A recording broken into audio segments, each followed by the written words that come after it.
আসসালামু আলাইকুম দর্শক, শুভেচ্ছা নিন, আপনাদের সবাইকে স্বাগত জানাচ্ছি আজকের অনুষ্ঠানে।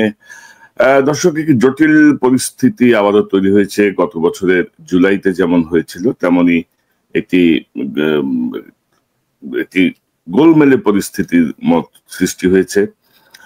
আপনারা বুঝতেই পারছেন সার্বিক যে পরিস্থিতি সেটি বিশ্লেষণে। এবং গত 12ই জুন ডক্টর ইউনূসের সাথে জনাব তারেক রহমান সাহেবের একটি বৈঠক হয়েছিল লন্ডনে। আজকে 14ই জুলাই, অর্থাৎ 1 মাস 2 দিন পার হয়ে গেছে। সেই বৈঠককে নিয়ে যে উত্তেজনা, যে আলোচনা, তার পরবর্তীতে নির্বাচনের একটি সমঝোতার মতোই হয়েছিল। একটি বিএনপি রাজি হয়েছে যে ফেব্রুয়ারিতে নির্বাচন হবে। ডক্টর ইউনূস ফিরে আসার পরে গত 1 মাসে কোনো উল্লেখযোগ্য কার্যকর কোনো অগ্রগতি আমরা দেখি নাই। সেই একই লটবহর চলছে, সেই একই উপদেষ্টা পরিষদ, সেই একই রকমের কেবল লেথার্জিক কার্যক্রম, ধীরে সুস্থে হেলে দুলে। তো এই জায়গাটা আসলে ফলাফল শূন্য, এটা আমরা বলতেই পারি। এই বৈঠকের কোনো সুফল আমরা দেখছি না আর কি, মানে দৃশ্যমান কোনো সুফল। পাশাপাশি বড় শয়তানের ছকে চলছে নীল নকশার বাস্তবায়নের চেষ্টা, নানামুখী খেলা চলছে। তো এই বিষয়গুলো নিয়ে আজকে আমার সঙ্গে আলোচনায় যোগ দিচ্ছেন বিশিষ্ট কলামিস্ট, লেখক, সাংবাদিক এবং মেরিন ইঞ্জিনিয়ার জনাব মিনার রশিদ। মিনার ভাই, আপনাকে স্বাগত জানাচ্ছি অনেকদিন পর। আসসালামু আলাইকুম, ধন্যবাদ কনক সারোয়ার ভাই, এবং এই অনুষ্ঠান এখন যারা দেখছেন এবং পরবর্তীতে যারা দেখবেন সবাইকে প্রীতি আর শুভেচ্ছা। মিনা ভাই, অনেকদিন পরে আপনাকে পেলাম। আপনার কাছ থেকে মূলত শুনবো, আপনার লেখাগুলো পড়ছিলাম আমার দেশের সম্পাদকীয়তে। তো কি মনে করেন, ধরেন 1 মাসের যেই ফলাফল আমরা দেখছি, মানে বৈঠকের 1 মাসের ফলাফল, ধরেন ফেব্রুয়ারিতে যদি নির্বাচন হতে হয়, যে গতিশীলতা আসা প্রয়োজন ছিল সরকারের, সেই গতিশীলতার কিছুই আসে নাই। অনেক ধরনের বিষয় এখনো অমীমাংসিত, অনেক রকমের বিষয় এখনো হাতি দেওয়া হয়নি। তো সেই জায়গায় আপনি ফেব্রুয়ারিতে কিভাবে নির্বাচন করবেন? এখন আবার ধরেন যে ঘটনাগুলো ঘটছে, মানে আমরা যেটাকে বলতে যাচ্ছি বড় শয়তানের ছকে চলছে নীল নকশা বাস্তবায়ন, অর্থাৎ নির্বাচনকে পিছিয়ে দেয়া। আপনি দেখেন যে মিটফোর্ডের একটা ঘটনা ঘটলো 2 দিন আগে, আসলো 2 দিন পরে, এবং এত সুনিপুণ ভাবে একটাই ভিডিও আসছে, আর কোনো ভিডিও কিন্তু আসে নাই। মানে ওই যে মারতেছে বাইরে, একটাই ভিডিও আসছে। তো তার মানে হচ্ছে সেখানে ওই জায়গাটা হয়তো বিশেষ কোনো গোষ্ঠী ঘিরে ছিল, যে ওরাই শুধু ভিডিও করছে, ওরাই সময় মতো ছাড়ছে। এর মধ্যে হাসিনার ব্যাপারে আইজিপি রাজসাক্ষী হয়েছেন, বিবিসি রিপোর্ট করেছে। তো সব মিলিয়ে পরিস্থিতিটা আপনার কাছে কি মনে হয়? ধরেন যখন একটা সিরিজ ঘটনা ঘটছে, মিটফোর্ডের ঘটনার পরে খুলনায় একটা ঘটনা ঘটলো, গতকাল দেখলাম আরেকটা ঘটনা। আবার ধরেন যারা এটাতে উৎসাহী হচ্ছে, যেমন ধরেন এনসিপির ক্ষেত্রেও দেখলাম যে ওই যে 7 লাখ টাকা চাঁদাবাজির একটা ভিডিও ছেড়ে দিছে। আবার গতকাল দেখলাম আইফোন চাওয়া সংক্রান্ত একটা অডিও কল ছেড়ে দেওয়া হয়েছে। তো সব মিলিয়ে বড় শয়তানের ছক কি বুঝতেছেন আপনি? মানে বড় শয়তান একজন বলা ঠিক হবে না, শয়তান গণ আছে। না না, এখানে আসলে অনেকে হয়তো ভুল বুঝতে পারে যে এখানে আসলে একজন শয়তান না, যারা কাজ করতেছে ডেফিনেটলি এটার এগেনস্টে, জাতির সাথে গণতন্ত্রের, জাতির এগেনস্টে, গণতন্ত্রের এগেনস্টে যারাই কাজ করতেছে তাদেরকে আসলে আপনাকে শয়তানি বলতে। আমরা হয়তো শয়তানকে চিনি না, কিন্তু শয়তান আছে, সেই অস্তিত্বটা টের পাচ্ছি। এবং এই যে আমাদের শীর্ষ বৈঠকের, লন্ডন বৈঠকের পর আমাদের যে প্রত্যাশা অনেকটা বেড়ে গিয়েছিল, এখন এখানেও যেটা হয়েছে, আমি এখনো অনুরোধ করব সমস্ত রাজনৈতিক শক্তিকে, আপনারা অনেকেই হয়তো বিভ্রান্ত হচ্ছেন, আমাদের মনে হয় আর কি, কোনো আপনাদের মন্তব্য বিবৃতি দেখে বা ইন্টারনালি সেটা তো করবেনই, সেই প্রতিযোগিতা থাকবে, প্রতিদ্বন্দ্বিতা থাকবে, সেটা আমরা চাই সেটা হোক, কিন্তু এই সময়টা তো এটা রাইট না। এটা আপনাদের পলিটিক্যালি ইনকারেক্ট যে স্টেপগুলি নিচ্ছে, বেশি করে সবগুলি দলই বলা যায়, বিশেষ করে এনসিপি ধরেন ওই কয়েকটা কথা, সেটা আমার খুব খারাপ লেগেছে। যেরকম আমি তো নাহিদ, এদেরকে আমরা পছন্দ করি, আমাদের সবার সাথে একটা ভালো আন্ডারস্ট্যান্ডিং, তারপরে সমালোচনা করতে হচ্ছে এই কারণেই যে বলে যে জনগণের সমর্থন না থাকলে, আমি কথাগুলি করে আনছি, দেখেন কিভাবে ঘোলাটে করছে পুরো পানিটাকে, যে জনগণের সমর্থন থাকলে দিল্লিতে যেতে হয় না, লন্ডনে যেতে হয় না। এইটাতে কি বুঝাইতে চাচ্ছেন? আপনাদের একটা সীমা আছে, এই সীমার বাইরে যায়েন না। এখন একটা কথা হলো যে এখানে আগে বুঝতে হবে রাজনৈতিক প্রতিদ্বন্দ্বী এবং শত্রু। ডেফিনেটলি আধিপত্যবাদ বা ফেসিবাদ আমাদের শত্রু, আমাদের গণতন্ত্রের শত্রু, আমাদের জনগণের শত্রু। আমরা দেখেছি গত 15-16 বছর বা 20 বছর যাবত আমাদের উপর কি মানে স্টিম রুলার চালিয়েছে। কাজে দে আর ডেফিনেটলি শত্রু। এখন সেই শত্রুকে আপনি রাজনৈতিক প্রতিদ্বন্দ্বীর সাথে মিশিয়ে ফেলেন, সেটা আপনাদের নিজের টোটাল এই 24-এর যে গণ আন্দোলন বা বিপ্লব, এইটার স্পিরিটের এগেনস্টে আপনারা এখানে যায়েন না। আবার একই কথা বলি অন্যদিকে, যে বিএনপির পক্ষ থেকেও আপনি দেখেন যে এইগুলো হয়তো খেয়াল করতেছেন না, এটা পিছন থেকে যে বলছেন যে কোনো একটা বড় শয়তানিগুলি নিয়ে খেলছে। আবার এখানে বলছেন যে কাউকে পাঠিয়েছি দিল্লি, এখন আবার পিন্ডিতে পাঠানোর আয়োজন চলছে। এইগুলি তো ভয়ঙ্কর বাই ন্যারেটিভ। আপনার তো পিন্ডির সাথে আমাদের এমন কিছু হয় নাই। এখন আপনাদের খেয়াল রাখতে হবে জিও পলিটিক্যাল, এই জিও পলিটিক্যাল একটা রিকোয়ারমেন্ট আপনাকে, যে আমরা অনুষ্ঠানে আসার আগে যেটা বলতে চাচ্ছিলাম, একটা উদাহরণ দিয়ে, অনেকে হয়তো পছন্দ করেন না ইরানি সিস্টেম বা ইমাম খোমেনিকে, কিন্তু তার একটা প্রজ্ঞাবান দেন একটা স্টেপ দেখেন, যেটার জন্য এখন পর্যন্ত এরা সারা পৃথিবীর এগেনস্টে টিকে আছে। সমস্ত মানুষ, এমনকি মুসলিম বিশ্বেরও তো খুব একটা সমর্থন ছিল না, ইদানিং হয়তো কিছুটা এসেছে। এখন ওই সময়ে প্রথম যখন খোমেনির জাস্ট ওদের ওই বিপ্লবের পরপরই, তখন তাদের যে খোমেনির খুব কাছের একজন আয়াতুল্লাহ ছিলেন, আমি নামটা আমার মনে নাই, ওনার সাথে একটা দ্বন্দ্ব বেজে যায়। ওনার কথা হলো কি, যে আপনি এই যে একটা ইসলামিক বিপ্লবের পর যে সোলজারগুলি হবে, সৈনিক যারা হবে, তারা ইসলামিক ক্যারেক্টারিস্টিক সব বজায় থাকতে হবে, তাদের চরিত্র, তাদের আচরণ সেরকম হতে হবে, তা না হলে আমরা সৈনিক ওইভাবে পারবো না। উনি বলছিলেন যে আমাদের কোয়ালিটি মেনটেন করতে হবে, কোয়ান্টিটি না। কিন্তু খোমেনির কথা ছিল উল্টা। উনি বললেন না, আজকে এটা আমাদের জিও পলিটিক্যাল রিকোয়ারমেন্ট।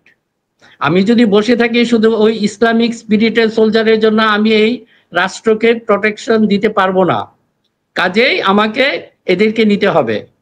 উনি যেহেতু একটু বেশি কি বলবো ইয়ার মধ্যে নৈতিকভাবে যে এটা আরেকটু ছিলেন, মনে করতেন যে এটা নৈতিক স্খলন হয়েছে খোমেনি, তারপরে ওনার বিরোধিতা করে এমন চরম বিরোধী হয়ে পড়েন। একইভাবে আপনাদেরকে আমি একটু অনুরোধ করব একটা জিনিস খেয়াল করতে, যে অনেকেই দেখে আমাদেরকেও সমালোচনা করে, একটা জিও পলিটিক্যাল রিকোয়ারমেন্ট আছে বাংলাদেশেরও। সেই জিও পলিটিক্যাল রিকোয়ারমেন্ট, আমাদের একটা শক্তিশালী একটা পলিটিক্যাল পার্টি দরকার, এটা হলো জিও পলিটিক্যাল। এখন এই মুহূর্তে যদি আপনার অন্যান্য রিকোয়ারমেন্ট, হ্যাঁ আমাদের নৈতিকভাবে খুব ভালো স্ট্রং একটা পলিটিক্যাল, হ্যাঁ এইগুলো আমরা পরবর্তী ধাপে করব, this is not the time. এই যে অনেকের ভিতরে এই জিনিসটা দেখি যে আমাদের এখন একমাত্র শক্তি আছে বিএনপি, এখন বিএনপি কে বলতেই হবে।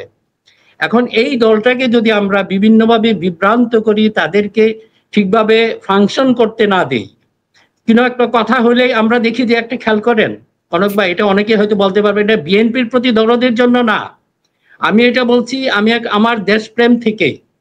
আজকে যদি বিএনপি কে ধ্বংস করে ফেলে, that is our Jio political একটা রিকোয়ারমেন্ট ছিল, এটা আপনি ফিল আপ করবেন কিভাবে? এটা এই মুহূর্তে হবে না, প্রস্তুতি নাই। যারা এই যে বেশি উৎসাহী হয়ে পড়েছেন, বিভিন্নভাবে সেই মন্তব্যগুলি আসছে, যে আপনি যে কথাগুলি বলছেন যে 1 মাসের শীর্ষ বৈঠকের পর আপনারা যে এই যে জল ঘোলাটে করছেন, এটাতে কিন্তু কারো লাভ হচ্ছে না, আপনাদের ক্ষতি হবে। আপনাদের যে নৈতিকভাবে যে বললাম, আমি খোমেনির যে উদাহরণটা টেনে, আপনারা ওটা খেয়াল রাখেন যে জিও পলিটিক্যাল রিকোয়ারমেন্ট আমাদের এখন কি, সেটা আমাদের অবশ্যই খেয়াল রাখতে হবে। আর অন্যান্যগুলি তো এই সুযোগগুলি নিচ্ছে, বিশেষ করে রাজনৈতিক দলগুলির আমার কাছে খুব অপরিপক্ক মনে হচ্ছে যে আপনাদের মন্তব্যগুলি।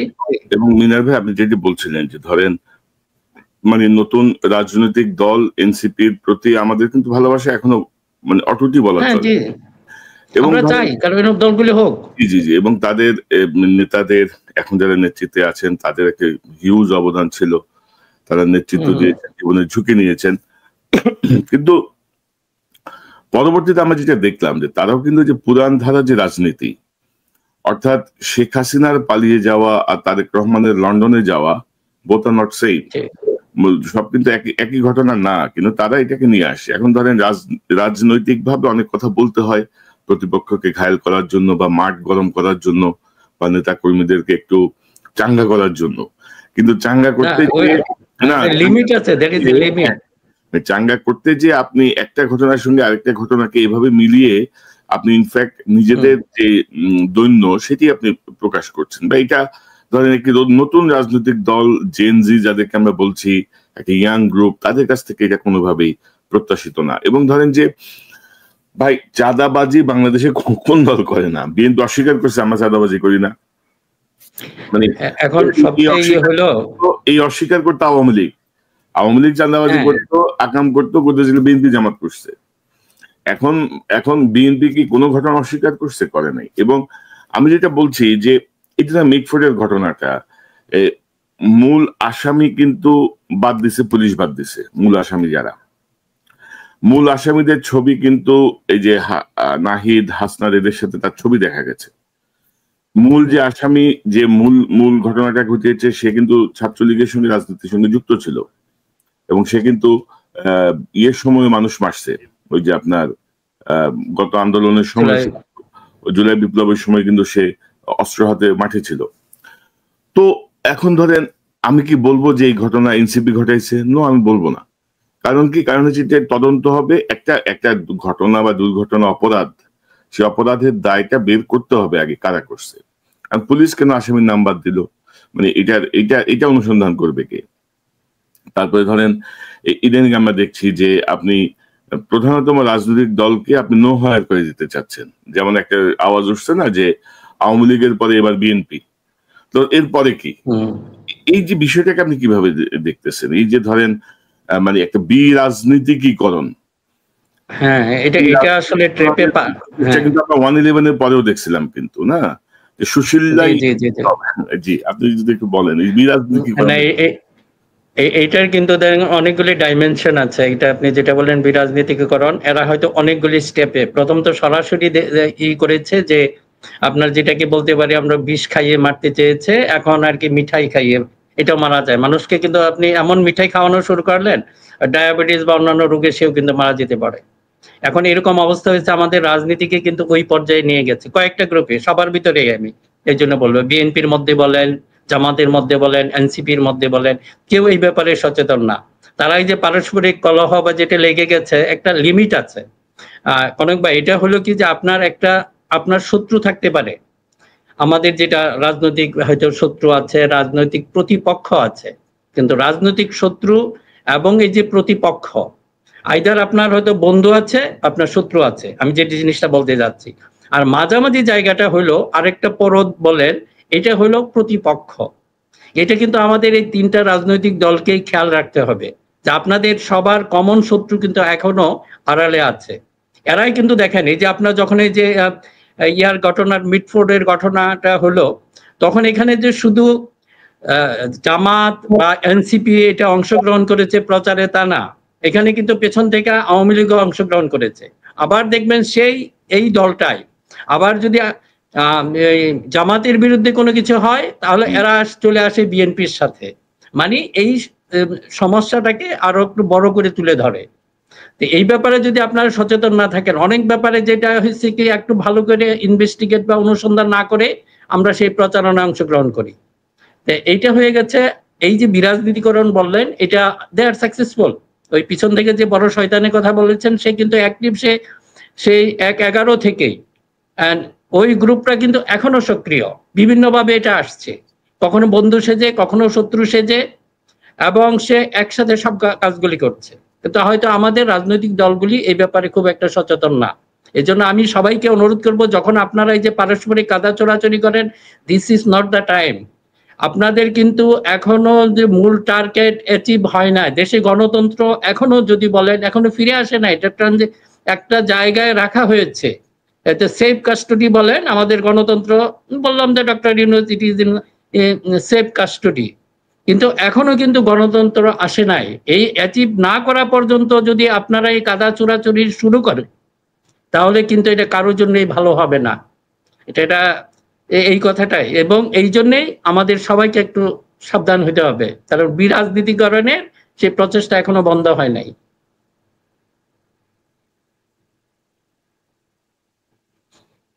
শোনা যায় না আপনার। আমি যদি আপনাকে দুইটা সংবাদ দেখাই, যেটি আপনি বলছিলেন, ধরেন জামাতের একটা অপরাধ হয়েছে, একটা মানুষকে বিভৎস নৃশংসভাবে হত্যা করা হয়েছে। পুরো পৃথিবীর কাছে বাংলাদেশের ভাবমূর্তি নষ্ট হয়েছে, বাংলাদেশ ছোট হয়েছে, কিন্তু অপরাধ তো অপরাধী। তো এখন ধরেন এই অপরাধের যেই রাজনৈতিক সংশ্লিষ্টতা, সেটি নিয়ে দেখেন একটা ধরনের কামড়াকামড়ি শুরু হয়ে গেছে। কিন্তু এই যে ধরেন এই যে জায়গাটা, প্লাস ধরেন বিশেষত জামাতকে কিন্তু ধরেন সবাই মনে করতো যে অত্যন্ত দল, মানে কি বলবো, ডিসিপ্লিন এবং সুচিন্তিত ভাবে তারা পদক্ষেপ দেয়। তো জামাতও আপনি যদি দেখেন যে আফটার 5th অগস্ট হাসিনা পালায় যাওয়ার পরে একবার হাসিনারে ক্ষমা করে দিচ্ছে, একবার আওয়ামী লীগের ক্ষমা করে দিচ্ছে, একবার বিএনপির আক্রমণ করতেছে, মানে তাহারা কি করিবে তাহারাই বুঝিতে পারিতেছে না, এমন একটা অবস্থা আর কি। তো এই অবস্থা কেন হইলো বলেন তো, সমস্যাটা কোথায়? মানে ধরেন যে ইরেসপন্সিবল স্পিচ যা বলে আর কি, আপনি এক একটা কথা বলছেন, আবার আপনি দুঃখ প্রকাশ করছেন, আপনি ক্ষমা চাচ্ছেন, আপনি আবার ব্যাখ্যা দেওয়ার চেষ্টা করছেন যে আমি আসলে এভাবে বলি নাই, এভাবে হয়েছে, যে বিষয়গুলো কিন্তু জামাতের ক্ষেত্রে আমরা অতীতে দেখি নাই। তো মানে জামাতের বিষয়টাকে আপনি কি মনে করেন? ধরেন তারা ধরেন 16 বছর ধরে বিএনপি জামাত কিন্তু গালি শুনে আসছে উভয় দলই, যা কিছু হয়েছে বিএনপি জামাত। তো সেখানে এসে তাদের মধ্যে একটা প্রচ্ছন্ন বিভাজন। পাশাপাশি জামাতের জায়গাটা আমি যদি বলি যে বর্তমান যে বৈশ্বিক রাজনৈতিক পরিস্থিতি, মানে ইসলামিক রাজনীতি বা ইসলামিক কোন শক্তি যে কোন দেশে যদি কি বলবো শক্তিশালী অবস্থান তৈরি করার চেষ্টা করে, তার কনসিকুয়েন্সেস কি হইতে পারে বর্তমান বিশ্ব প্রেক্ষাপটে। মানে এখানেও তো তাদের মধ্যে কোনো কৌশলী কোনো অবস্থান আমরা দেখছি না। বাংলাদেশের মানুষ ধর্মভীরু, ধর্ম পালন করে, কিন্তু কেউ জামাত বা পীরতন্ত্র বিশ্বাস করে খুবই কম। মানে আপনি হয়তো সোয়াবে আসায় অনেক জায়গায় যেয়ে বসে থাকে, কিন্তু ভোট দেওয়ার সময় তারা তাদের মতো করে সিদ্ধান্ত নিয়ে ভোট দেয়। আপনি একটু যদি বলেন ইসলামিক পলিটিক্স। হ্যাঁ, এখন আসলে যে টোটাল এটা আপনার গ্লোবাল থেকে বিচ্ছিন্ন না, যে ইসলামিস্ট বা এটা ধরেন হচ্ছে, এখন আন্তর্জাতিক পরিসরে কিছুটা গ্রহণযোগ্যতা আছে। ইনিশিয়ালি যে অবস্থায় ছিল সেই অবস্থায় নাই, এবং এটার মধ্যে কিছুটা অ্যাডজাস্টমেন্টও আছে। যদি আমরা যদি ধরি এখন এগিয়ে আছে ধরেন এরদোগান টার্কির, তারপরে হয়তো মালয়েশিয়ার আনোয়ার ইব্রাহিম, ওনাদেরকে কিন্তু একটা পলিসি আছে, তারা একটু এটা কি বলবো একটু কাস্টমাইজ করে ফেলেছে ইসলামিক মুভমেন্টারে উইথ দ্য ডেমোক্রেটিক নর্মস এর সাথে এবং সাধারণ মানুষের কাছে। এখন মনে করেন যে একটা এই কথাটা আমি আমার গতবারের লেখা এটা উল্লেখ করেছি যে এখন ইসলামিস্টদের মধ্যে একটা বেসিক যে সমস্যাটা এখনো রয়ে গেছে, মানুষের আস্থার জায়গাটা আপনি যেটা বললেন ওটার যে বড় কারণ হলো, মনে করেন ওনার ডেমোক্রেটিক ওয়েতে নির্বাচিত হলো, তাহলে এটা কি ওনারা ইসলামিক বিপ্লব ভাববেন কিনা, এবং পরে যদি পরবর্তী সময় ক্ষমতা ছাড়বেন কিনা ডেমোক্রেটিক ওয়েতে, এই আস্থাটা এখনো কিন্তু ওনারা নিজেরাও সেটা শো করতে পারেন নাই বা এটা কাজ করতে পারেন নাই, এবং একইভাবে মানুষেরও সেই আস্থা এখনো সৃষ্টি হয় না। এই কাজটা ওনাদের করতে হবে। হ্যাঁ, আপনি যদি এখন ডেমোক্রেসির জন্য কোনো সমস্যা নাই, ডেমোক্রেসি এটাকে ইসলামকে থ্রেট মনে করবে না, কিন্তু আপনাকে সেই জায়গায় যেতে হবে যেটা আনোয়ার ইব্রাহিম দেখিয়েছেন কিংবা এরদোগান ওনারাও দেখিয়েছেন। এখন যদি জামাত ওইভাবে যেতে পারে বা অন্যান্য ইসলামী দলগুলি যেতে পারে, আমার তো মনে হয় না কোনো সমস্যা হবে। কাজেই ওনারা এই সমালোচনাগুলিকে, আমি এটা ইয়ার ক্ষেত্রে বললাম যে এগুলি একটু ভেবে দেখা দরকার। আর বর্তমান যেটা ওয়ার্ল্ডে কিন্তু একটা নেগেটিভ ধারণা সেটা আছে, একটা ভীতি আছে, সাধারণ মানুষের একটা ভীতি আছে, কিন্তু আপনাদের অ্যাকশন যদি ওই ভীতিটা আরো বাড়িয়ে দেয়, সেটা তো মনে হয় যে আপনারা আপনার আদর্শের ক্ষেত্রেই কি বলবো যে এক ধরনের বৈপরীত্য দেখিয়েছেন। আচ্ছা, আদর্শের কথা তো বলতেছেন, একটা বিষয় একটু বলি। হঠাৎ করে দেখলাম যে মানে জামাত চরমনে এক হয়ে গেছে। মানে আমার কাছে বিষয়টা ধরেন একটু অবিশ্বাস্যই মনে হচ্ছে আর কি, যে এইটাও দেখতে হবে। আপনার মনে আছে নিশ্চয়ই যে এরশাদ বিরোধী আন্দোলনের সময় হাফিজ হুজুর সাহেবও ট্রাই করছিল সবাইকে এক প্ল্যাটফর্মে আনতে। তখনও কিন্তু ইমান আকিদা বিষয়ের কারণে কিন্তু ইসলামিক দলগুলা কিন্তু দেখেন কোরআন হাদিস সব এক, কিন্তু ইমান আকিদার জায়গায় তারা কিন্তু কেউ কারো বিশ্বাস করে না, মানে এই আসে না আর কি। তো হঠাৎ করে এই যে একীভূত হওয়া, একত্রিত হওয়া, এবং ধরেন যে হাসিনার যে প্রচারণা যে আওয়ামী লীগ না থাকলে বাংলাদেশ জঙ্গি রাষ্ট্র হয়ে যাবে, এবং এখনো ধরেন বিভিন্ন ইস্যুতে যেভাবে আমাদের হেফাজত আমাদের ইসলামিক দলগুলোকে কিন্তু একটা গ্রুপ ব্যবহার করে, কিন্তু শুধু তাদেরকে মাঠে নামায় ওই ছবিগুলো পশ্চিমা বিশ্বে পাঠায় যে দেখো অবস্থা বাংলাদেশে। তো এই ইমান আকিদা আবার ঠিক হয়ে গেল, মানে এটার পিছনে কি কোনো নীল নকশা, বড় শয়তানের কোনো কারসাজি, প্রেসার, কৌশল, কি মনে করেন? মানে হঠাৎ করে এইখানে আমার মনে হয় যে কয়েকটা জিনিস এখানে আছে। ধরেন আসলে ওই বিএনপির সাথে যেহেতু জামাতের একটা দূরত্ব সৃষ্টি হয়ে গেছে, এই জন্য হয়তো বা যা বিএনপির উপর একটা চাপ তৈরি করার জন্য সেটা হয়তো জামাতের পক্ষ থেকে সেটা করা হয়েছে। আর চরমনায়ের পক্ষ থেকে, চরমনায়কে যদি আমরা খুব ক্লোজলি স্টাডি করি, ওনাদের অতীত ইতিহাস, তাদের যে আনুগত্য বা তাদের যে তাদের উপর কতটুকু আস্থা রাখা যাবে, এটা মনে হয় না যে জামাতে খুব একটা রাখতে পারবে বা খুব একটা কমফোর্টেবল হবে না। চরমনায়ের সাথে যে জামাতের ঐক্যটা খুব কমফোর্টেবল হবে না, বরং তাদের একা থাকায় আমার মনে হয় যে সেটা ভালো হবে। যদিও তারা এটা করছে আপনার কিন্তু ওই ভয়ে, আপনি যে কথাটা বললেন। আর এইগুলি তো পলিটিক্যালি এগুলো তো হতেই পারে, যুগবিয়োগ হতেই পারে, না যোগবিয়োগ হতে পারে, হঠাৎ করে এই যে হঠাৎ করে ইমান আকিদা ঠিক হয়ে গেল সবার, এটা হচ্ছে প্রশ্ন আর কি। এবং ধরেন যে আসতেছে মানে ইসলামিক দল তো ভাই ইসলামিক মানে কিছু জিনিস ফলো করে, তাই না? মানে ইসলামিক আইডিওলজির জায়গাটায় এতদিন ধরে দেখলাম যে মিল নাই, ওরা ভুল পথে আছে, হঠাৎ করে এক হয়ে গেল। এগুলো আসলে একটু চিন্তা করার বিষয় আর কি। তো মিয়া ভাই, হঠাৎ করে আমরা দেখছি যে ধরেন এই যে মানে আমি কিন্তু বিভিন্ন সময় বলেছি যে সরকার কিন্তু নানা রকম অস্থিতিশীল পরিবেশ সৃষ্টির চেষ্টা করে, মানে কোর্ট করছে, মানে বা করানো হচ্ছে। যেমন ধরেন সচিবালয়ে হঠাৎ করে চাকরির বিধিমালা অধ্যাদেশ, হঠাৎ করে মুক্তিযোদ্ধা অধ্যাদেশ, হঠাৎ করে এটা। তো যে কাজগুলো হওয়ার কথা ছিল 1 মাসের মধ্যে, ইদানিং যখন ধরেন নির্বাচনের বিষয়টা নিয়ে যখন একটা প্রস্তুতি বা সামনে এগিয়ে যাওয়ার ব্যাপার আসছে, তখন আপনি দেখবেন যে হঠাৎ করে 18 জন বিচারককে বরখাস্ত, অবসর, বাধ্যতামূলক অবসর। গতকাল দেখলাম 4 জন পুলিশকে বাধ্যতামূলক অবসর। আজকে আবার দেখলাম হচ্ছে কি যেন এই যে আজকে আবার দেখলাম মানে কি বলবো, ওই যে অনেকের আপনার প্লট গুলো আপনি পিছিয়ে আছেন, আপনি এতদিন যখন করেন নাই আপনি ব্যাখ্যান্ত দেন, আপনি সুষ্ঠুভাবে নির্বাচনের দিকে যান। এবং যেসব গ্রাউন্ডে যে পুলিশকে বরখাস্ত করা হয়েছে, বলা হয়েছে দীর্ঘদিন অনুপস্থিতির কারণে, এটা তো পালাইছে। আপনি দীর্ঘদিন অনুপস্থিতিটাকে আপনি সামনে নিয়ে আসলেন, কিন্তু গণহত্যার সময় এরা যে যুক্ত ছিল সেই অপরাধে আপনি কিন্তু 11 মাসের মাথায় এসে বরখাস্ত করছেন, তা হচ্ছে অনুপস্থিতি। 18 জন বিচারক, আজকে আমার দেশে একটা রিপোর্ট দেখলাম যে মানে বিচারকদের 80% এখন হচ্ছে আওয়ামী লীগের বিচারক। আওয়ামী লীগের অপরাধীদেরকে পুলিশ ধরে দেয়, এরা জামিন দিয়ে দেয়। একজন আমাকে বলছিলেন যে 164 এর মানে স্বীকারোক্তিমূলক জবানবন্দি বা মূল আসামির বক্তব্য থাকার পরেও মানে নির্দ্বিধায় জামিন দিয়ে দিচ্ছে কোর্ট। তো কি মনে করেন যে আজকে আবার ধরেন আমাদের আসিফ নজরুল আবার বলছে যে আইন উপদেষ্টা বলছে যে ধরেন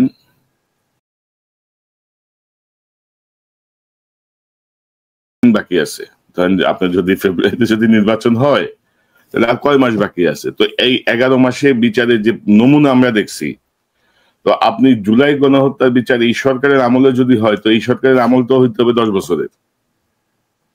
না, এখন আসলে তাদের মূল কাজ যেটা ছিল যে নির্বাচনের দিকে যাওয়া, কিন্তু আমাদের ধরেন একটু সুশীল বলেন বা সাধারণ মানুষের একটা সমর্থন পাওয়াতে এরাও মনে হয় যে এগুলি সব ভুলে গেছে। তো এইটা আলটিমেটলি ক্ষমতার মনে হয় এক ধরনের স্বাদ আছে, কারণ ডক্টর ইউনূসের ভিতর ওনার জন্য এটা খুব একটা কিছু না, কিন্তু বাকিদের জন্য অনেক কিছু। কারণ এরা যতটুকু আমার কাছে যেটা মনে হয়, এটা বললে আবার অনেকেই অপছন্দ করেন, যে এক ধরনের তাদের ওই যে বললাম না ক্ষমতার স্বাদ পেয়ে গেছে, যেভাবে হোক এটা লম্বা করতে চাচ্ছে, এই ধরনের একটা প্রবণতা আছে। আর আমার মনে হয় এই কারণেই যে পলিটিক্যাল পার্টিগুলির মধ্যে যে এখনো বলেছে তাদের মধ্যে একটা মিনিমাম আন্ডারস্ট্যান্ডিং থাকা দরকার, কিন্তু ওনারা সবাই জানে না একটা যে বড় শয়তান বললেন যে এদের একটা বিরাট একটা শক্তি কিন্তু এদের পিছনে আছে, এবং এরা যদি সাকসেসফুল হয়ে যায়, এটার জন্য এই দেশের রাজনীতি, দেশের গণতন্ত্র আসলে আরো হুমকির মুখে পড়বে। আমি দেখলাম যে বিএনপির পক্ষ থেকে বেশি বিএনপির অ্যাক্টিং চেয়ারম্যান বারবার কিন্তু এটা সতর্ক করছেন, বাকিরা এটা শুনছেন না। ওনারা মনে করতেছেন যে এটা শুধু ওনার জন্যই, এটার জন্য না, সামগ্রিক রাজনীতির জন্যই খারাপ। কাজেই কনক ভাই, আমিও যে জিনিসটা আছে যে আমরা চেষ্টা করি, একটা প্ল্যাটফর্ম আপনার দরকার, বিশেষভাবে আপনার যে প্ল্যাটফর্মটা আছে, এখান থেকে এই মেসেজগুলি যাক। এখন সময় না, ইট ইজ পলিটিক্যালি ইনকারেক্ট এখন এই মুহূর্তে। আপনারা যে কাজগুলি করছেন সবাইকে, আমরা একজন দুইজনকে বললে বাকিরা আবার আগে রেগে যাবে। এই জন্য আবার এই কথাগুলি আবার রিপিট করতে চাচ্ছি যে আপনারা এমন কিছু ভুল করেন না, এইটা টাইম না। আপনারা যখন আসলে অ্যাচিভ করে ফেলবেন আপনাদের টার্গেট, পরে করেন একজন, কারণ ক্ষমতায় আসার জন্য তো করতেই হবে, তাই না? এখনই যদি এইটা করেন, এইটা একটা ভয়ঙ্কর ভুল হবে। এখন পর্যন্ত নির্বাচনের যে এটা আছে, আমরা ওইটাতেই কনসেন্ট্রেট করি। আমরা যেন এইখানে এই পলিটিক্যাল পার্টিগুলির মধ্যে কোনো ডিফারেন্স কাম্য না। এখন চরমনাই হোক, জামাত হোক, কাজে আমরাও চেষ্টা করি যে এই ডিফারেন্সগুলি আপাতত ভুলে যান। এই ডিফারেন্স ভুলে যায় একটা কমন স্বার্থের দিকে আসতে হবে। সেই কমন স্বার্থ হলো কি, যে কোনো ভাবেই হোক, এই যে এইটা বলবেন বারবার বিএনপিকে একটা বলে, বিএনপি নির্বাচনের জন্য এক ধরনের আপনার সৃষ্টি করে দিয়েছে যে তাড়াতাড়ি নির্বাচনে যান, তারপরে যে খাবেন, টাকা খাবেন, কি বলবো, চাঁদাবাজি করবেন, মানে এমন ভাবে করে দিচ্ছে এর এগেনস্ট আপনি বলতে পারেন না। এবং ওই যে বললাম জিও পলিটিক্যাল রিকোয়ারমেন্ট, এই কথাটা আপনারা একটু ভালোভাবে খেয়াল করেন। এইটার জন্যই আপাতত এই ছোটখাটো যত সমস্যা আছে, জামাতের ৭১-এর সমস্যা, বিএনপির চাঁদাবাজির সমস্যা, চরমোনাইয়ের অন্য সমস্যা, বা এনসিপির আরেক সমস্যা, এই সব কিছু ভুলে যান। এখন এই মুহূর্তে দরকার যে মূল জায়গায় আগে ডেমোক্রেসিটা এর রাস্তায় নিয়ে আসেন। এটা যে কোনো মুহূর্তে যদি এটা হয়ে যায়, আমরা কিন্তু ভয়ঙ্কর খাদের মধ্যে পড়ে যাব, ওখান থেকে আর কেউ উঠতে পারবো না।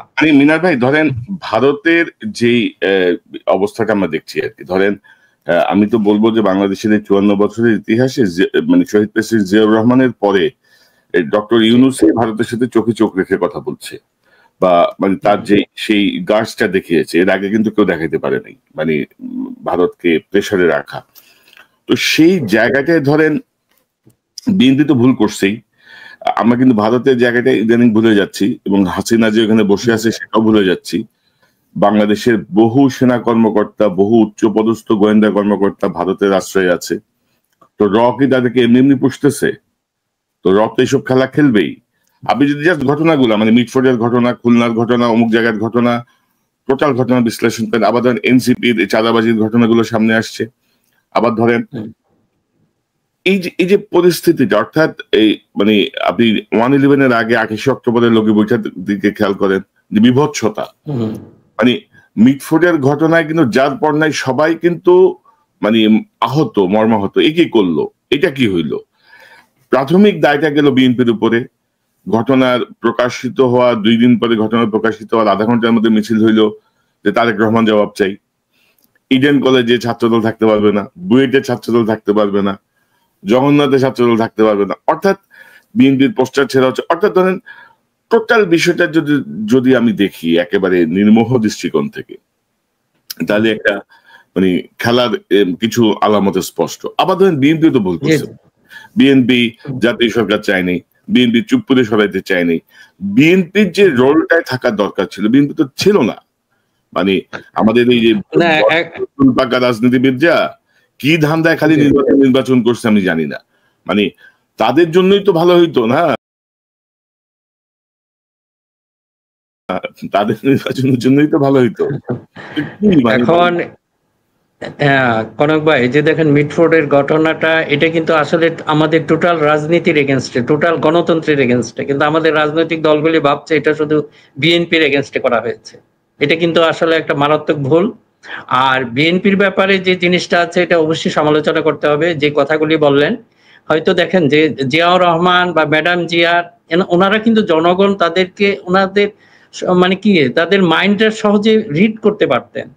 কিন্তু এই যে বিএনপির কিছু ঘটনা, আমি বিএনপি নেতৃত্ব উইথ ডিউ রেসপেক্ট আপনাদের বলছি, এটা আসলে বোঝা যায় না আপনারা কেন এই কাজগুলি করছেন। অনেক কিছু আপনাদের যে ন্যারেটিভ, এগুলি সাধারণ মানুষের কাছে বোধগম্য না, কিন্তু কাজে এই ফিডব্যাক গুলি নিতে চেষ্টা করেন। আগের জেনারেশন যেটা হয়েছে, এই যে আপনি দেখেন কিছুদিন আগে আমরা দেখলাম সেই যে এক ধরনের নিরপেক্ষতা বা নিরপেক্ষ পার্সোনালিটি তৈরি করার একই কাজ কিন্তু এখন বিএনপি করছে। এই যে আপনার কয়েকদিন আগে দেখলাম যে আপনার নামগুলো একটু উল্লেখ করলেই ভালো হবে, যে আব্দুল নূর তুষার বা অন্যান্য সহ কিছু বুদ্ধিজীবী, যেগুলো আমরা জানি এদের রেকর্ড, ট্র্যাক রেকর্ড আমাদের জানা আছে, তাদেরকে আপনারা নিয়ে এসে এখন কি করছেন, মনে করছেন যে আমরা বিএনপির কাজে ব্যবহার করতেছি। তা না, আপনারা সেই একই কাজ করেছেন আগের যেটা ছিল, যে আপনার ওই যে ইফতেখারুজ্জামান, তারপর সুলতানা কামাল, এদেরকে কিন্তু নিরপেক্ষ বানিয়েছে বিএনপি। মাঝে মাঝে একটু কথা বলতেন, ওগুলি হাইলাইট করে মনে করতে আমার পক্ষে বলছে, কিন্তু এর মাধ্যমে যে তাদেরকে নিরপেক্ষ বানিয়ে ফেলছেন এবং পরবর্তী সময় আপনাকে আরো বড় একটা ব্যাম্বো দিবে, এটার জন্য আমরা দেখেছি। এবং একই কাজ এখনো হচ্ছে। এখন এই যে আপনি কনক ভাই যে কথাগুলি বললেন, যে এই ব্যাপারে অবশ্যই সজাগ থাকতে হবে, এবং সবচেয়ে বড় কথা হলো আপনারা কি করছেন, আপনাদের মাইন্ড যেন জনগণ স্পষ্ট বুঝতে পারে। আমরা কিন্তু কনফিউজড মাঝে মাঝে, কিছু কাজ কেন করেছেন আমরা জানি না, এখনো কিছু কিছু উদ্যোগ নিচ্ছেন এটা জানি না। ওই যে আমি বললাম যে জিও পলিটিক্যাল রিকোয়ারমেন্ট, এটা আপনাদের উপরই ন্যস্ত, এবং সে কারণে আপনাদের মাইন্ডটা স্পষ্ট করে পড়া জনগণের জন্য দরকার। এবং এই দায়িত্বটা, আরেকটা ব্যাপার হয়েছে কি, যে আমরা এই যে বারবার ঐক্যের কথা বলছি, এটা কিন্তু মূল দায়িত্ব বিএনপির, কিন্তু বিএনপির পক্ষ থেকে এমন কিছু ন্যারেটিভ আসছে যেটা ঐক্য না, এটা অনৈক্যের সুর দেখা যাচ্ছে। আপনারা রাজনৈতিক প্রতিপক্ষকে শত্রু বানিয়ে ফেলেন। আমি যদি বলি প্রথম দোষ কিন্তু এটাই ধরতে হবে, যদি আপনি এখানে আসেন আসল সমাধান চান, সবচেয়ে উপরে যে আছে তাকে ধরতে হবে। এটা তাকে ধরেন, তাহলে সবকিছু ঠিক হয়ে যাবে। নিচের গুলি তো তারা করবেই, হয়তো অনেক সময় টিট ফর ট্যাট এগুলি করে, কিন্তু মূল দায়িত্বটা এখনো বলবো সেটা বিএনপি। আমি বিএনপির সমর্থক হয়েও এই সমালোচনাটা করছি বারবার এই কারণেই, কিন্তু আমাদের মূল জায়গায় হাত দিতে হবে। আপনারা যদি এমন কিছু বলেন যে এখন এই কথাটা আবার স্পষ্ট করে, না হলে হয়তো কনফিউশন সৃষ্টি হবে। এখন নতুন করে একটা ন্যারেটিভ তৈরি করেছেন, কাকে আপনারা এখন পিন্ডিতে পাঠাবেন। আমার প্রশ্ন হলো, পিন্ডি আপনার কি ক্ষতি করেছে গত 50 বছর? হ্যাঁ, এটা হয়তো অনেক সময় বলার সময় আমরা বলি দিল্লি না পিন্ডি, এটা একটা আমাদের এসে গেছে সাধারণ, এটা হয়তো কোনো মিন করে না। কিন্তু আপনি যখন কাউকে পিন্ডিতে পাঠাতে চান, জামাত ইসলামকে দেখতে পারেন না, তাকে পিন্ডিতে পাঠাতে হবে কেন? পিন্ডি কেন অ্যাকসেপ্ট করবে জামাত ইসলামকে? জামাত ইসলামের সাথে আমার তো মনে হয় না যে পাকিস্তানের যে সম্পর্ক, বরং বিএনপির যে সম্পর্ক, বিএনপির যে 19 দফার মধ্যে 16 দফায় 16 নম্বর দফাটা একটু ভালো করে পড়ে দেখেন। এখানে বলছে যে সমতার ভিত্তিতে আন্তর্জাতিক সম্পর্ক হবে, দেশগুলির সাথে সম্পর্ক সৃষ্টি হবে এবং মুসলিম দেশগুলির সাথে সম্পর্ক উন্নয়ন করতে হবে। আপনারা বলেন ওখানে কি ব্র্যাকেটে লেখা আছে পাকিস্তান বাদে? তাহলে তো ওটা নাই। কিন্তু আপনারা এখন পিন্ডিকে খোঁচা মারেন কেন? পিন্ডিকে খোঁচা মারা মানে করে জিও পলিটিক্যাল একটা নেসেসিটি আছে। আজকে আমাদের উপর ইন্ডিয়ার একটা বিরাট হুমকি আছে, আমাদের ওদিকে দক্ষিণের কিছু অংশ নিয়ে যাবে, উত্তরে কিছু নিয়ে যাবে, তাহলে আপনি আপনার বন্ধুকে থাকবে?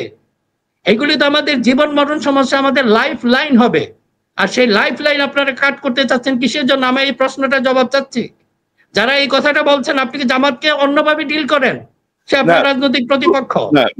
মিনা ভাই, শুধু ওইটা তো না, ধরেন যে ন্যারেটিভস গুলো ধরেন আওয়ামী লীগ ব্যবহার করে করে পচাই ফেলছে, এই মুক্তিযুদ্ধের প্রসঙ্গে, জামাতের প্রসঙ্গে বা অন্যান্য প্রসঙ্গে, সেই বিএনপি কি এছাড়া রাজনীতি নাই করা শুরু করছেন, সেই বক্তব্যগুলো আপনি আবার রিপিট করা শুরু করছেন আপনার, মানে এই যে জায়গাটা আর কি। এবং ধরেন যে পাশাপাশি ভারতের এই আওয়ামী লীগের যে হেলমেট বাহিনী, আওয়ামী লীগ যে দুঃশাসন, মানুষ কিন্তু ভুলে যেতে বসছে। এবং আপনি কয়েকটা কথা বলছিলেন যে মিডিয়াকে আমরা নিয়ন্ত্রণ করতে পারিনি, মিডিয়াকে এখনো যে আমি কয়েকদিন আগে দেখছিলাম যে জয় মামুন বসে আছে, ওই যে শহীদ পরিবারগুলো বলছিল যে তারা চাকরিতে অগ্রাধিকার চায়, যারা জুলাই শহীদ পরিবারগুলো, জয় মামুন দেখি যে এক পোস্ট দিয়ে বসছে, এই হচ্ছে গিয়া কোটা না মেধা, মেধা না কোটা, এদের টিস করতেছে।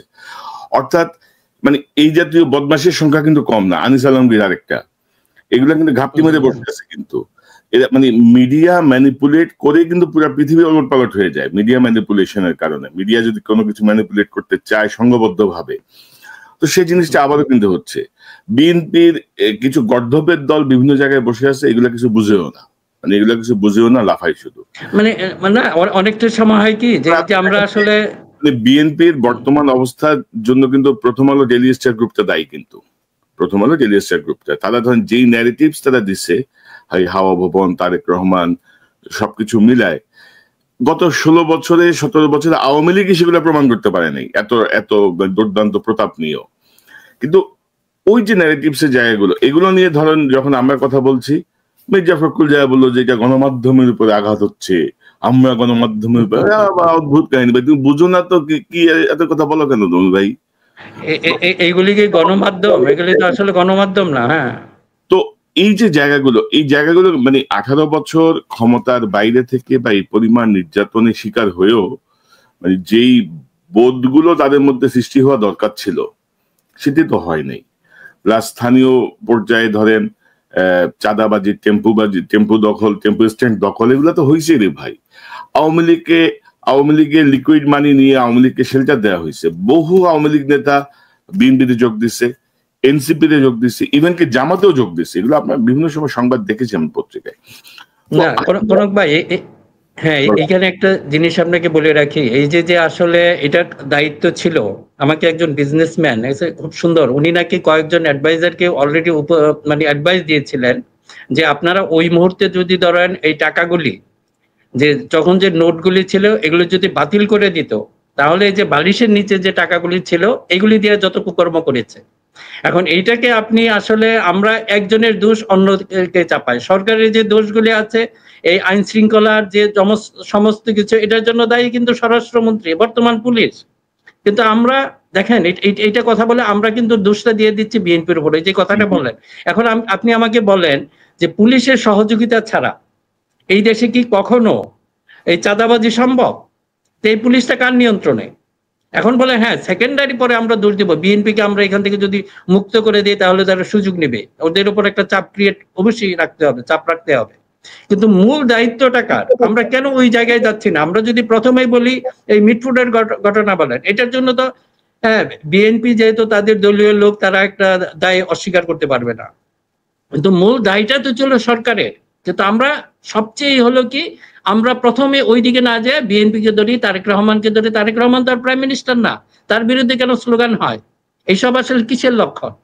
এখন এই কথাগুলি আমাদের এই যে সুশীল বা এই জায়গা থেকে আমাদের বলতে হবে, আমাদের যে আমরা মোরাল ব্রিগেড যারা আছি তাদের এই কথাগুলি বলতে হবে।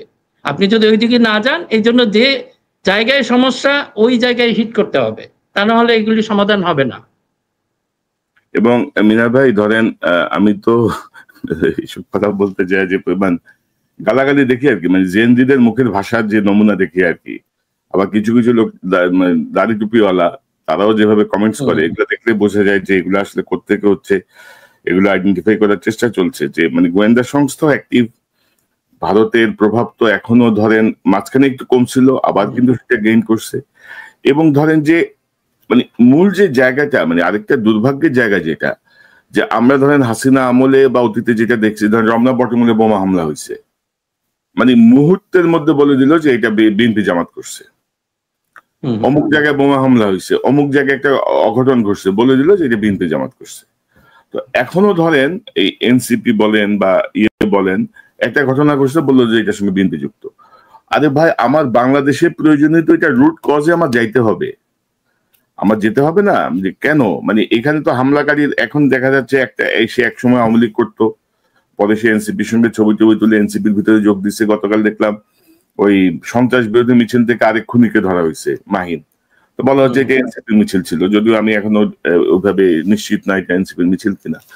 কিন্তু এই যে প্রধান যে রাজনৈতিক দলগুলা, বিএনপি, জামাত, অন্যান্য দল বা নতুন এনসিপি, এদের মধ্যে কামড়াকামড়ি সুযোগ কিন্তু আরেকটা গ্রুপ নিচ্ছে। এই জিনিসটা কেউ বুঝতেছে না এদের মধ্যে। হ্যাঁ কনক ভাই, যে জিনিসটা হয়েছে যে আমরা আসলে নলেজ বেস সোসাইটি এই কথাটা বলি, কিন্তু ওইটাকেই করি না। যে কোনো ঘটনা ঘটার সাথে সাথে আমি আমাদের পার্সোনাল একটা আমাদের গ্রুপ আছে, ওখানে এটা কথা হচ্ছিল, দেখলাম যে জিয়াউর রহমানের এই ব্যাপারটা একটু আলোচনা করা উচিত। যে জিয়াউর রহমানের ছবি নিয়ে যে আপনার এটা করেছে, যে অপমান করেছে তাকে, এবং তারেক রহমানের ব্যাপারে যে স্লোগানগুলি দিয়েছে, এখন এইসব কারা করে? আমার কথা হলো এটা, আমি বলছি যখন আমাকে বলছে এটা যদি জামাত করে তাকে আইডেন্টিফাই করা হোক, অমুকের ছেলে অমুক ওয়ার্ডের ছিল, এরকম না করে যদি আমরা ঘটনা ঘটার সাথে সাথেই যেটা জামাতকে করা যাবে জামাতকে করলাম, বিএনপি কে করলাম। এটা কারা করছে? আমরা যদি এটা সাথে সাথে এরকম জাম্প ইনটু ডিসিশন, তাহলে হয় কি যে আমাদেরকে নিয়ে কিন্তু ফুটবল খেলবে বিরাট একটা শক্তি, যে শয়তানের কথা বললেন, এরা কিন্তু ফুটবল খেলবে। কাজে যতই ইমোশনাল ব্যাপার হোক, যেরকম জিয়াউর রহমানের ছবিটা যে পা দিয়ে করেছে, এটা দেখে কিন্তু আমার খুব খারাপ লেগেছে, তাই না? এখন তাই বলে কিন্তু আমার ওই সেন্সটাকে আমি হারাই ফেলবো না। আমি সাথে সাথে কেন ইয়াকে বলবো যে এটা শিবিরে করেছে বা এটা জামাত করেছে? এটার ইনভেস্টিগেশন হোক। আপনি সবাইকে বলবো যে কোনো ঘটনা, তা না হলে কিন্তু আমাদের 12টা বেজে ফেলবে ভাই। গত 12টা বাজিয়ে ফেলবে। হ্যাঁ, গত 12 মাস ধরে আওয়ামী লীগকে যেভাবে লালন পালন করছে বিএনপি, জামাত সহ এনসিপির লোকজন, যেভাবে তাদেরকে বিচারের মুখোমুখি না করে যেভাবে তাদের বিরুদ্ধে মানে তাদেরকে লালন পালন করছে, তাদেরকে রাজনৈতিক অধিকার দিচ্ছে, এগুলো ধরেন মানে এগুলো হচ্ছে বিষধর সাপ। এদের টাকার অভাব নাই, এদের শয়তানি বুদ্ধির অভাব নাই, এবং যার ফলাফল আপনার সামনে আরো আরো আরো ভোগ করতে হবে। তো এই মুহূর্তে আসলে আমাদের করণীয় কি? তারেক রহমান সাহেব দেশে যাওয়ার কথা শুনি, আবার শুনি যাচ্ছেন না, আবার শুনি যাবেন। তো আমার মনে হয় যেন ভারপ্রাপ্ত চেয়ারম্যানকে বিএনপির যারা স্থানীয় পর্যায়ের নেতা আছে, স্থানীয় পর্যায়ে মানে কি, মানে বাংলাদেশ থেকে যারা বিএনপিকে পরিচালিত করছেন, আমার মনে হয় যে এখানে কোনো একটা গ্যাপ আছে, বুঝছেন তো? হয় তারা তারেক রহমানকে রিড করতে পারছেন না, অথবা তারেক রহমানের কাছে যে ইনফরমেশন গুলো যাচ্ছে সেগুলো অসম্পূর্ণ ইনফরমেশন। কারণ ভাই, এই যে আমি যে এখানে বসে আছি, আমার আশেপাশে কি আছে আপনি জানেন? আপনার আশেপাশে কি আছে আমি জানি। স্ক্রিন তো এতটুকুই, তখন আপনার স্ক্রিন আমি বড় করে দিলাম, কিন্তু ওই ফ্রেমের বাইরে তো আমি যেতে পারবো না। কিন্তু আমি যদি আপনার সামনে বসে কথা বলি, আমি বুঝতে পারি যে কোথায় কি আছে, তাই না?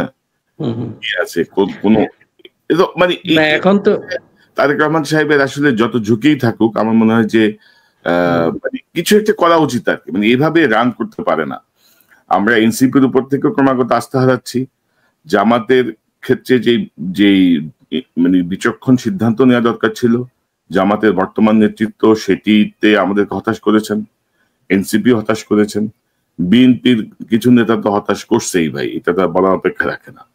হ্যাঁ, তারা মূলত আমাদের না এইটা আপনার ঠিক আছে। এখন পর্যন্ত বিএনপির প্রতি হতাশ হলেও হয়তো বা অনেকে মনে করবে যে আমরা তারেক রহমানকে খুব মানে কি তেল দেওয়া বা এই কারণে, না এটা না, এটা বাস্তব কারণেই বলতে হচ্ছে।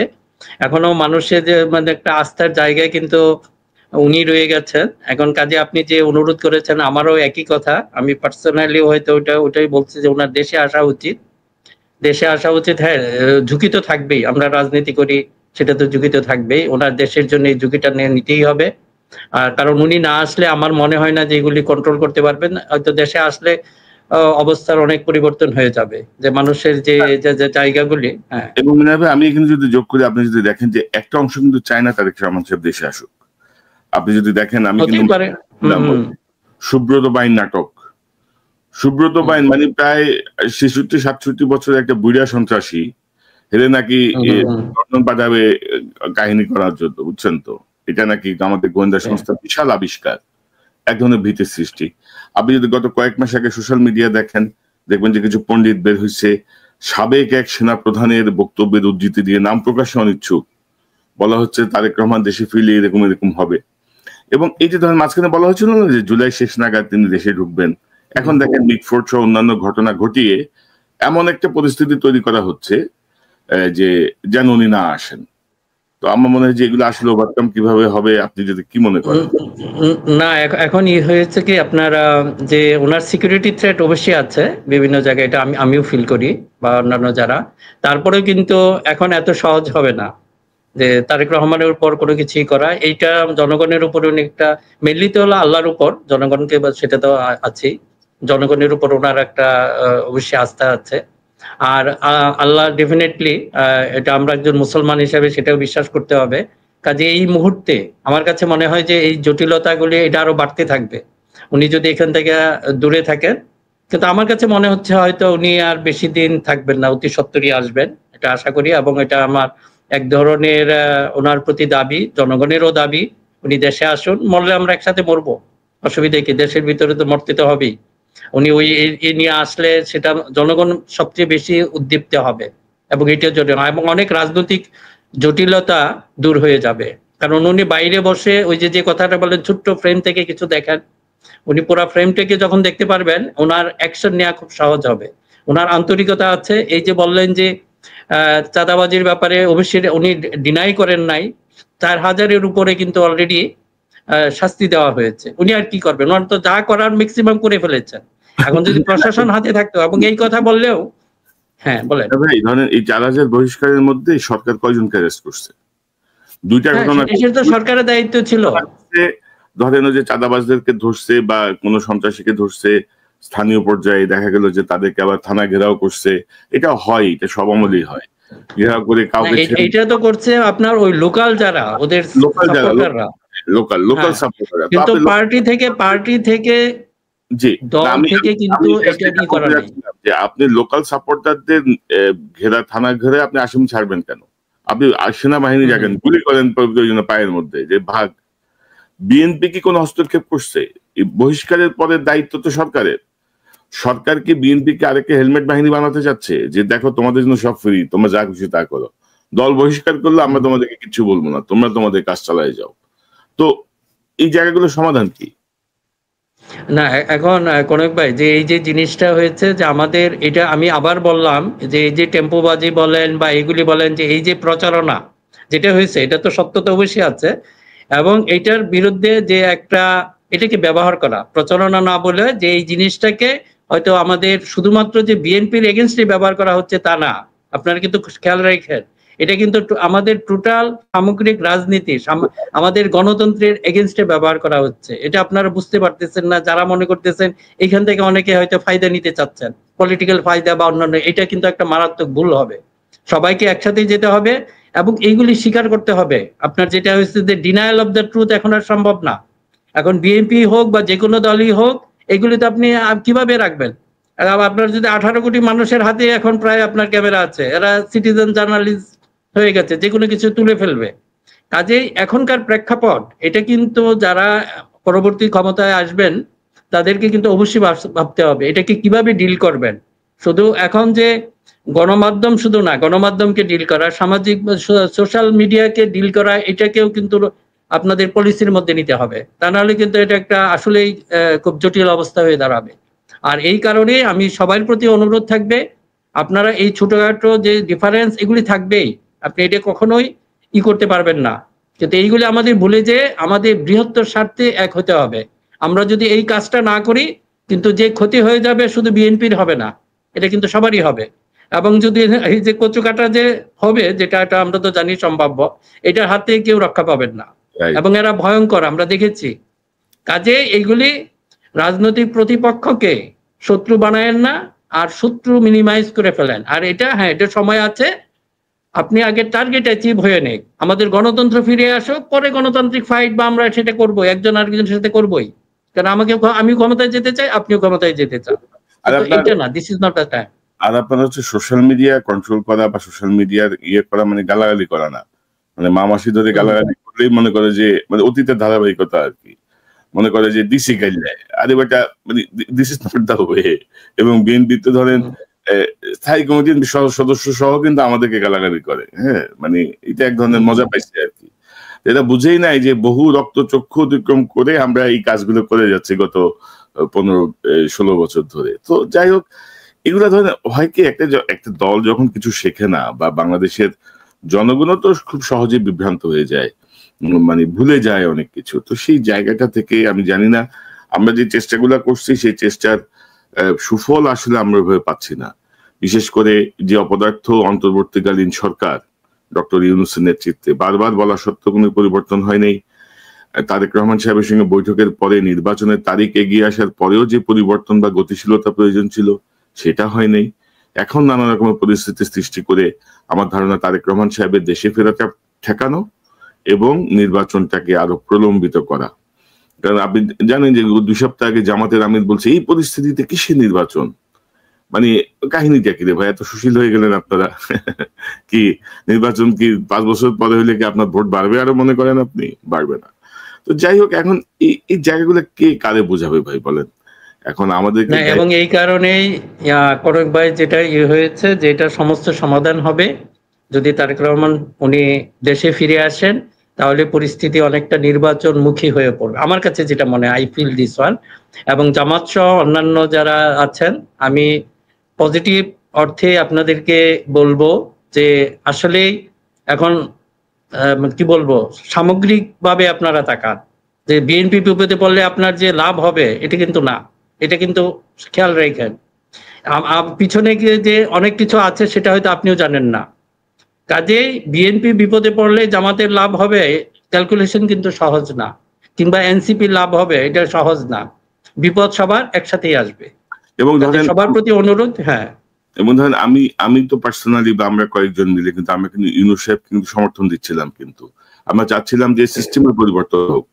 কিন্তু ইউনূস সাহেবের মোটিভেশনাল স্পিচ ছাড়া, মোটিভেশনাল কথাবার্তা ছাড়া, কাব্যিক কথাবার্তা ছাড়া ওনার অ্যাডমিনিস্ট্রেটিভ কোনো কিছুই আমরা আসলে পাইনি, যার ফলে আমি খুবই বিরক্ত হয়ে উঠছি। মানে এইভাবে দেশ চলে না আর কি। আপনি নোবেল লরিয়েট ডক্টর ইউনূস, আপনার ব্যক্তিগত ক্যারিশমা অনেক কিছুই থাকতে পারে, কিন্তু সরকার পরিচালনার দায়িত্ব নেওয়ার পরে আপনার কাছে আমার বাকি সব মানে পর্দার আড়ালে চলে যাবে, আপনার বর্তমান ভূমিকায় চলে আসবে।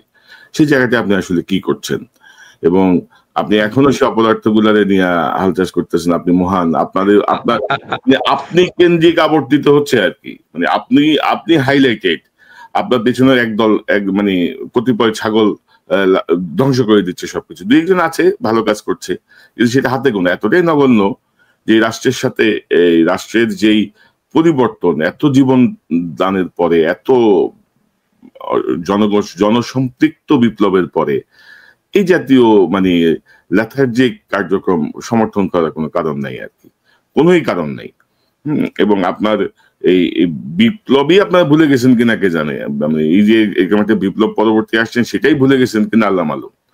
তো এই হচ্ছে কি অবস্থা আর কি। তো ভাই আপনার সর্বশেষ মন্তব্য শুনি। আমাদেরকে ভাই গাইলে শেষ করে ফেলাই দিচ্ছে, বুঝছেন তো। আর ওই হাসিনা আমলে বলতো লন্ডন থেকে টাকা আসে, এখন স্পেসিফিক বলতে পারে না কোত্থেকে আসে। হ্যাঁ, কি যেন বলে, কত টাকা পাইছো,